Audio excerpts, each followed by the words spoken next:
So GDPR, the General Data Protection Regulation, is a new regulation for the EU protecting people's personal data. So that means that if your business holds or processes any personal data whatsoever, that you have to handle it or process it in a certain way that complies with those regulations. There's something like 160 or so requirements actually within the regulation.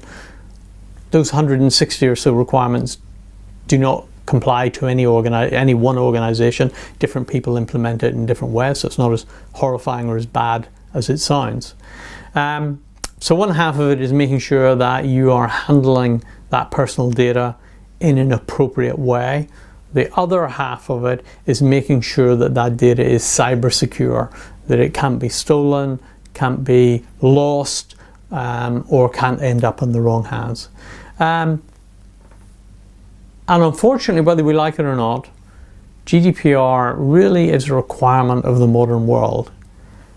I don't know about you, but whenever I have any transaction these days, I give them it's 99% of it is electronic these days, and I give them some of my personal data.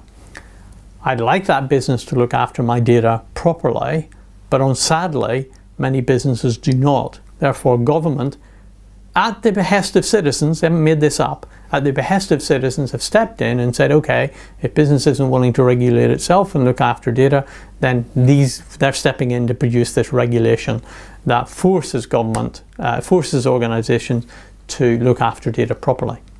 And to get the attention of businesses, the fines are significant. They have become these fines are big enough to become a significant risk to be spoken about at board level. They are 4% up to 4% of global turnover, or 20 million euros, whichever is higher. Now, I'm not saying that many businesses will get fined that much, because actually if you act in a responsible way, the fines will be dramatically reduced. So you have to act in a responsible way, and you need to be seen to be complying with these requirements. If so, you're absolutely fine, and in my opinion, they're not unreasonable.